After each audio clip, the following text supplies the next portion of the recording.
Allah Teala bir gece günlüğün devamında Müslümanlara 5 vaktine namazı farz etti. Ertesi namazı, öğle namazı, ikindi namazı, akşam namazı ve yatsı namazı. Allah Teala Kur'an-ı Kerim'de Müslümanların ne ehil kişilerdiğini haber verip Müslümanların tarifini aydanına Allah Teala hemişe Müslümanları iman eden, salih amel eden, namaz kılan deyip hemişe şey deyip beyan ediyor Allah Teala Kur'an-ı Kerim'de.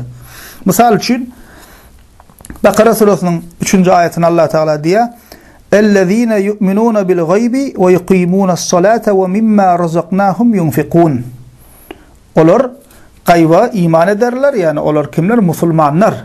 Gayba iman ederler, namaz kılarlar ve özlerine veren rızıklarımızdan infak ederler. Allah yolunu harcarlar diye. Ve Ebu Hureyre radıyallahu anh'tan rivayet edilen hadisinde Ebu Davud, Tirmizi, Nesai hadis kitaplarına geçiyor bu hadis. Peygamberimiz sallallahu aleyhi ve sellem şöyle diye: "İnne evvele ma yuhasabu bihi'l abdu yevmel kıyameti min amelihi salatuhu fe in saluhat faqad aflaha ve encah ve in fasadat faqad khaba ve khasir." Kıyamet günü Peygamberimiz diye, kıyamet günü Müslüman kişi amallardan ilkinci hasava çekilecek zadi farz namazlardır diye. Amallardan ilkinci hasava çekilecek zadi farz namazlardır. Eğer namazı doğru olsa halas olur ve necat tapar. Eğer namazı bozuk olsa ziyan çeker ve helak olur diye. Yani Müslüman doğunlar. Ve namaz babatında Müslüman doğunlar iki topar insanı namaz kılmak farz değil. Şoların birincisi ululuk yaşına yetmedik çağılar. İkinci topar aklı yerine bolmayanlar, yani değerliler. Ne şu iki toparı namaz kılmak farz değil. Hasap yok çünkü bulara. Bunu üçüncü toparım deyip biliriz. Olurum kevr halatlerde namaz kılmalı değil kişiler. Onun içine kim giriyor? Zenen başkalar giriyor. Zenen başkalar ayvası olsa, haiz nifas olsa, şol vaat şolara namaz kılmak farz değil. O da dine şol vaata değişli. Bulardan galan Müslüman kişilere eğer akli yerine olsa, nirede olsa da, nehil vazifede işlese de, nehil yağdayda olsa da 5 vaktine namazını Müslüman doğanlar hükman kılmalıdır. 5 vakit namaz kılmak boynunun farzdır, boynunun borcudur şol. Ve şu tayda mühim bir zat ba, köp Müslüman doğanlarımız dikkatinden kaçırıyor. Ulamalar diye Müslüman doğanlar, namaz kılmazlığın günahı ehli haramları etmekten beterdir diye. Yani namaz kılmazlığın günahı zinadan, adam öldürmekten, oğurluktan, arak içmekten, haram yemekten, yetim hakkı yemekten ehlisinden ulu deyip aydiya ulamalar. Kâvir kişiler bada içemek, çekemek, ağzım arasa diye, arasa adam ben diye de bir namazım kılamak diye de. Bunu yervettatlar etmeyen kovzat. Yani asli ingulu cinayet, ingulu günah, şu yankısanan haramlıklarımızdan hem ulu günah, neyme Müslüman da onun namazını taşlaman, kılman gezmeklik. Namazını okumazlık. Büyüğünden kaviranı başlayıp taşlaya, kaviran özüne Müslüman deyip intek hiç başlamandır. İkiden bir zat tafavudu yok. Şu şey deyip görmekliğin günahı, şu sanan günahlarımızın hemmesinden uluyup aydiya ulamalar. Ve Müslüman doğanlar namaz kılmak şeyle ahmiyetli bolanlık için ayet ve hadislerde bir tavşırlanlık için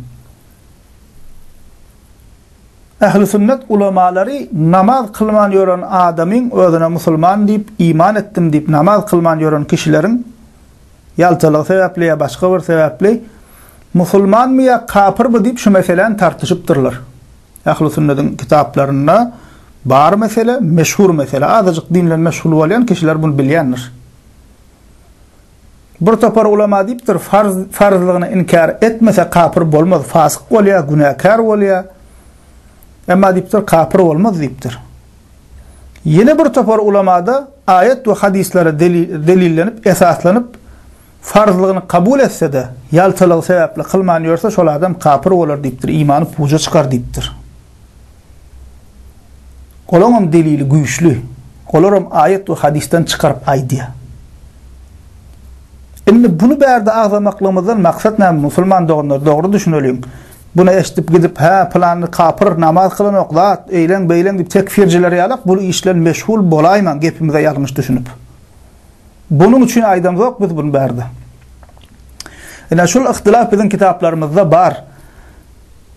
Ýaltalyk sebäpli namaz kılmayan, ýani tak düýünden başlamadyk kişiler kapyrmya musulmanmy? Bir topar ulama diýipdir şol günäkär musulman diýipdir, fasyk diýipdir, bir topar diýipdir, ýok kapyr diýipdir. Ikisiniň hem güýçli delilleri bar. Aýtmamyzdan maksat näme şutaýda musulman doganlar? Şu terede özümizi goýalym. Eger men plan kes namazymy kılman şu dünýäden ötäýsem, meniň imansyz gitmek howpum bar eken. Şey dip özümizi hasaba çekerim. İlle işimiz bolmasyn.